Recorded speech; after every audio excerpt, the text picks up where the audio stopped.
And we're back. Howdy y'all, this is Ethan Bonreal, back at it again with more Earthbound, and last time we were here, we made our way to the town of Threed, which we found out was actually in the middle of a bit of a zombie apocalypse. But lucky for us, that gave me an excuse to talk about why I think that the zombie apocalypse makes a good background for gay romance. But unlucky for our party members, Ness and Paula actually got trapped in a cave due to some zombie shenanigans, but lucky for them, they have psychic brain powers, so they use their telepathy to reach out to someone, and Jeff was the one who answered the call. Jeff is this kid with the glasses in the front, and helping him is his friend Tony, the kid with the red hair. And like I mentioned at the end of last part, Tony is actually a confirmed homosexual. He is a very gentle man, and he is very devoted to Jeff. Well, he's not even a man, he's just a kid, but before I get ahead of myself, I need to burst up in this room. We're gonna open all these presents, steal all these cookies, and the reason we're doing this is for one, to assert our dominance, and two, because Mama didn't raise no cuck, so we just are not gonna make eye contact with anyone. We're gonna take all these presents, because we need them, there's a world to be saving. There we go, thank you, and see you nerds later, bye. I have your cookies and I'm not giving them back. So we're gonna also toss out this ruler and protractor. The ruler and protractor actually don't do anything. They give you some flavor text, which I guess I can show off right now. Now you can measure the angle of things, or figure out the angle of things, and that actually doesn't do anything in battle. It's just a silly item that they included in the game that doesn't really do anything, and that is confirmed. A lot of people have messed around with it to test, but it really is just a joke item. So, now that we have this taken care of, we need to talk to Maxwell, who is this dude here. What's good, Maxwell? Oh, Jeff and Tony, you startled me. Are you looking for a late-night snack? I'm having some trouble with my project. If only Jeff's father, Dr. Andonuts, was here. He'd be able to help provide a great deal of help. I heard he's an astounding person. He was the first leader of our Ultra Science Club. I heard he's even greater than Einstein or Heisenberg. Rumor has it he's also very strange. If you're heading to the locker room, take this key along. It's a little bit bent, though. There we go, okay, so we are gonna raid the locker room, basically, to find items to help us on our adventure, because I didn't show this last part.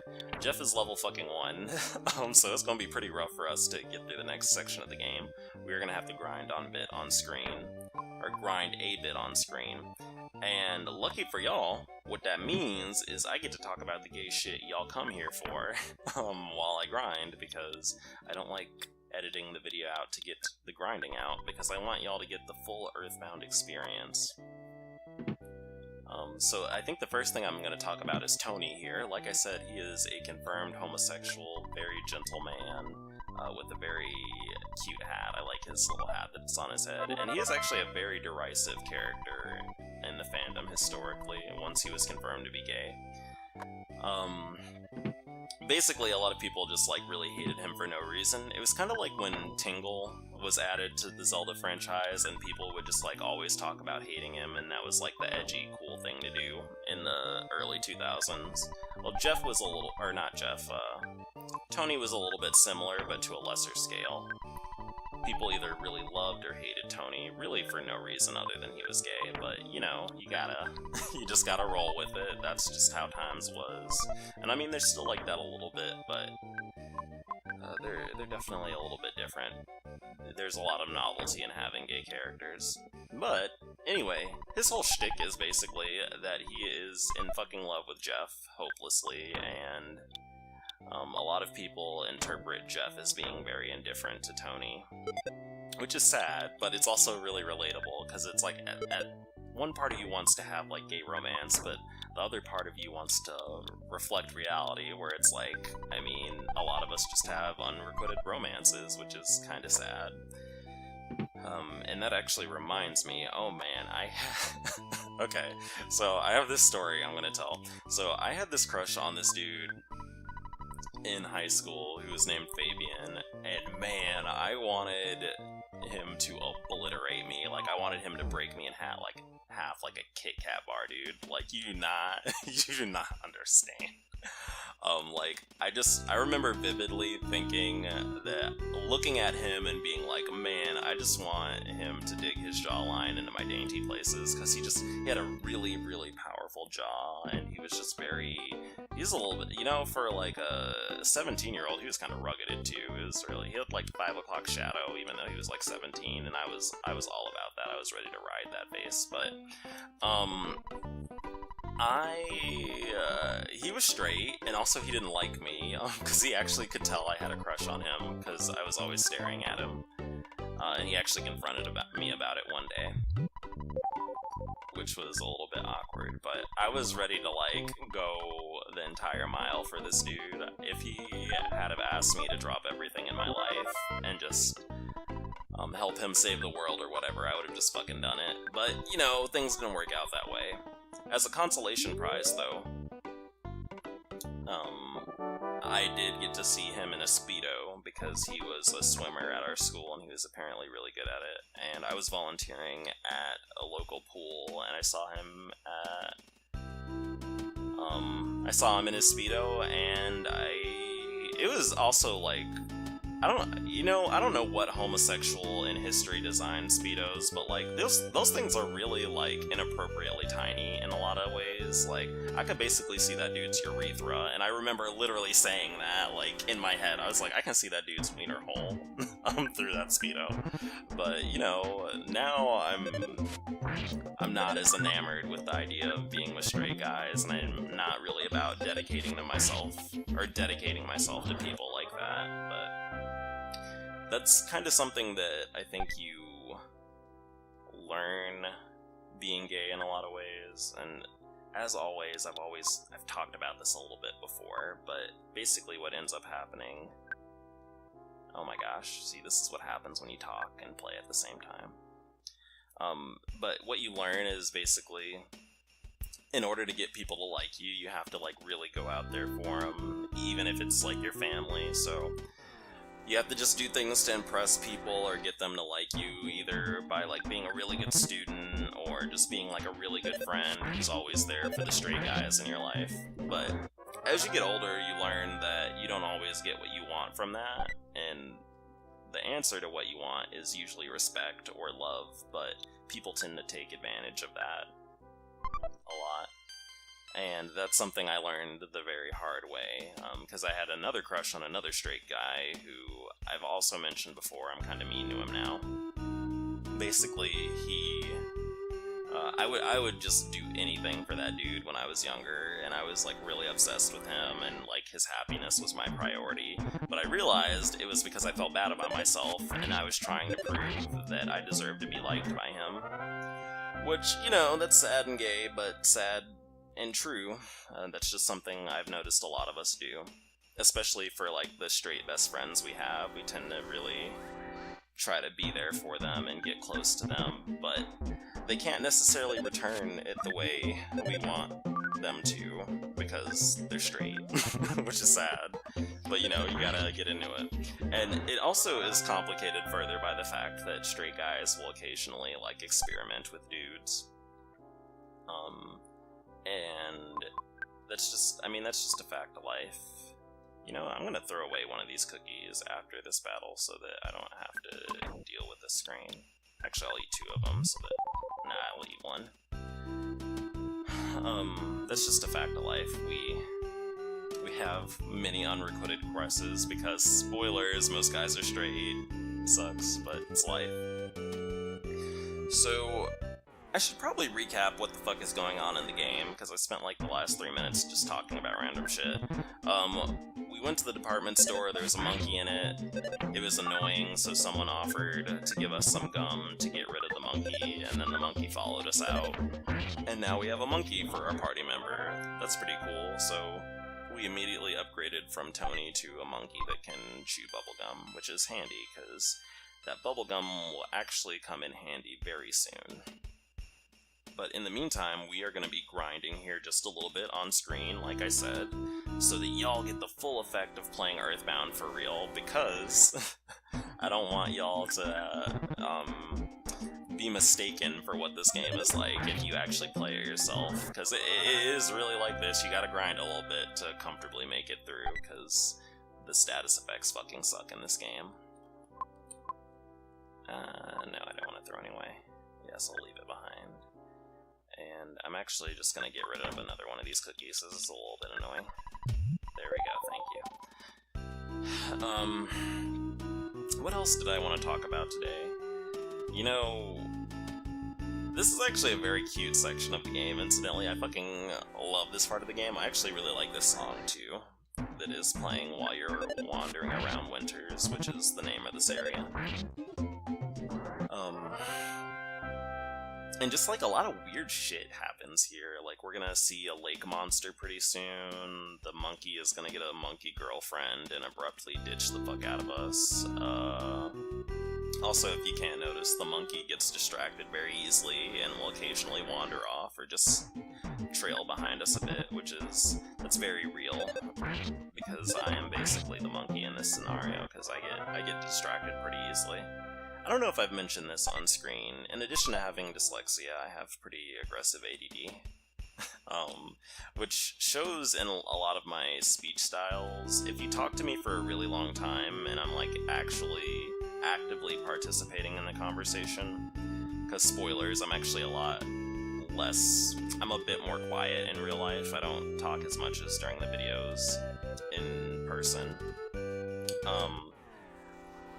If I'm talking a lot, I'll change subjects pretty rapidly, which is something you just gotta get into.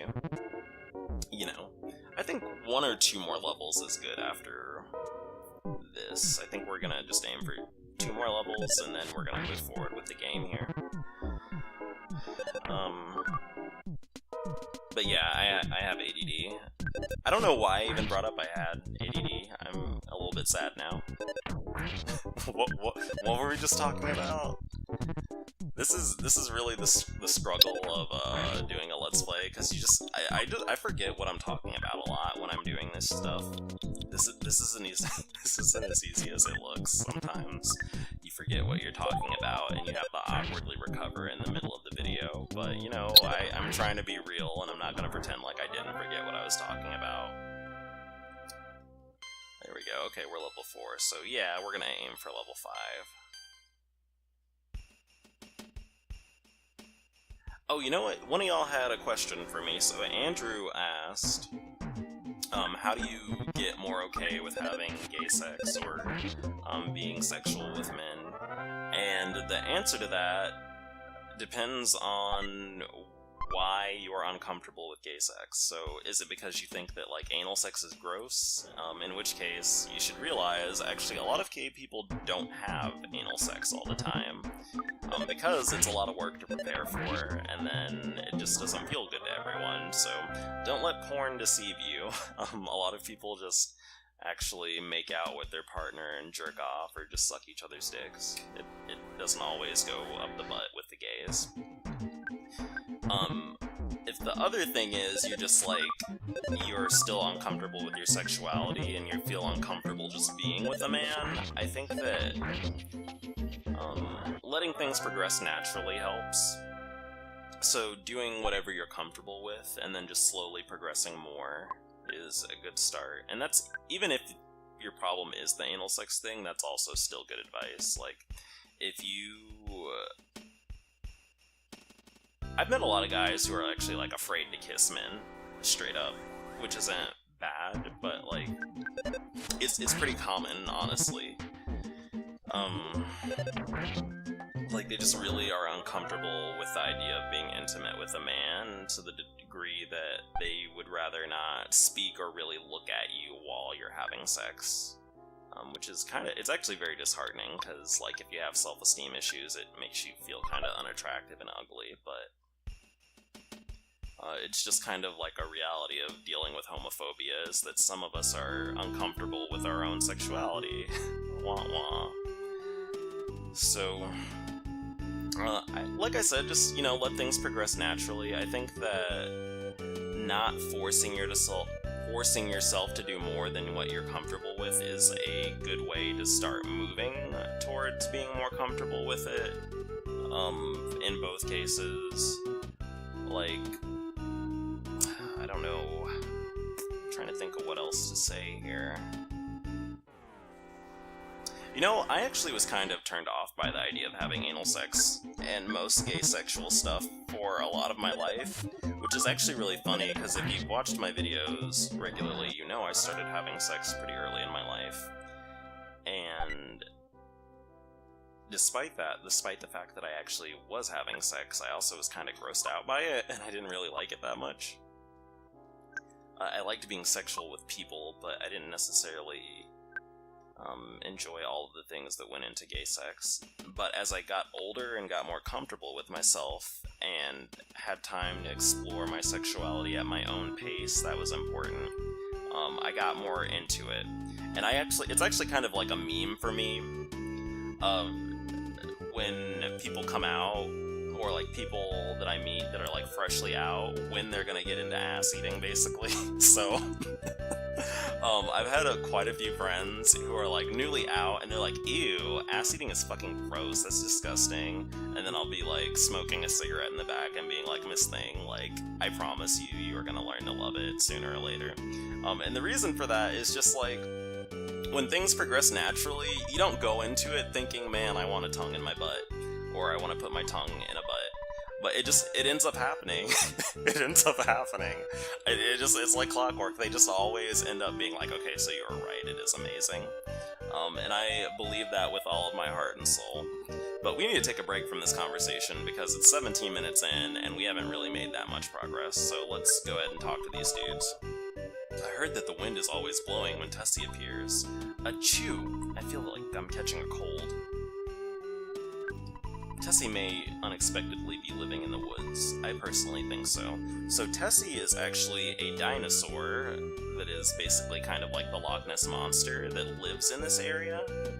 And she is going to help us get across the lake, which we are going to do in this part. I was actually talking like that because I was debating on if I wanted to cut the video or not. Also, I'm trying not to sneeze right now, which is really hard. I just covered my nose with my fingers, thinking that would actually help. You know, sometimes it helps me to cover my nose when I sneeze, other times it does not. I'm not sure what the mechanics behind that is.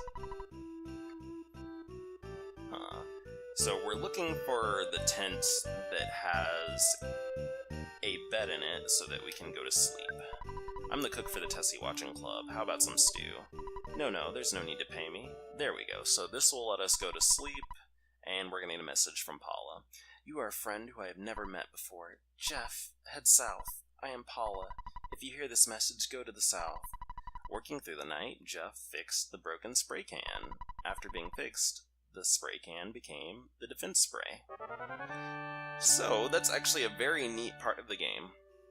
So I'm going to actually open up the status screen and explain some things to y'all. So we have a bunch of stats that are not traditionally used in RPGs. We have Guts, IQ, and Luck.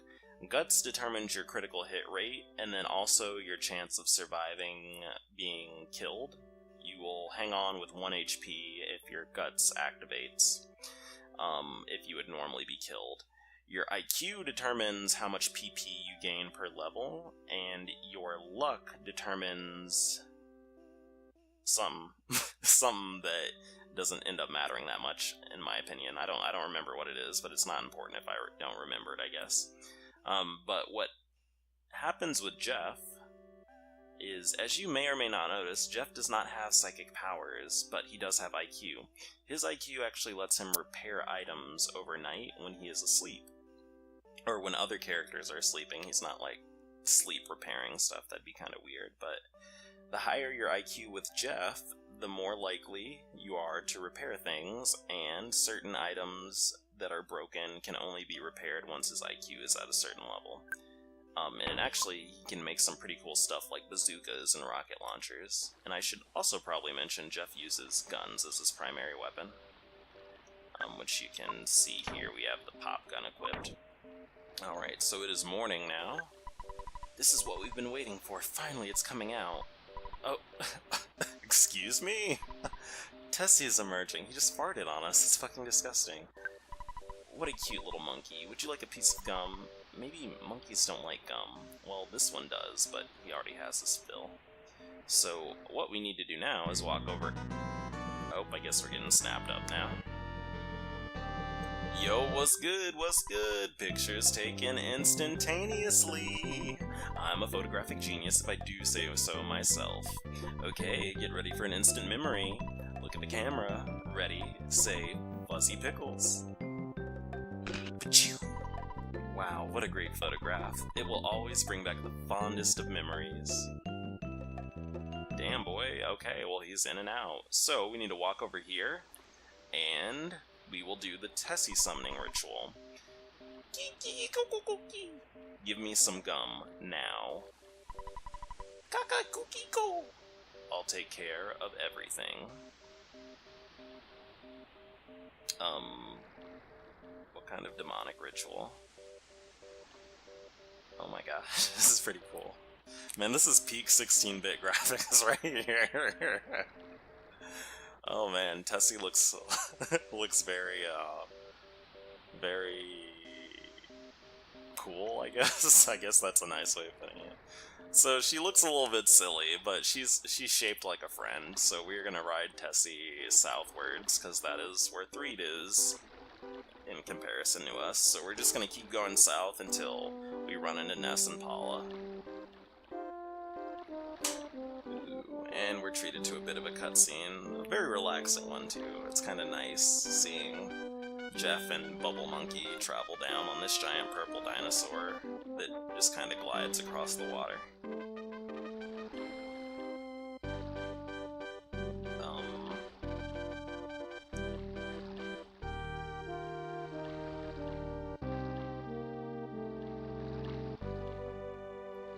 The thing about 16-bit games is it's really interesting looking at cutscenes and being like, man, this was supposed to be really cool.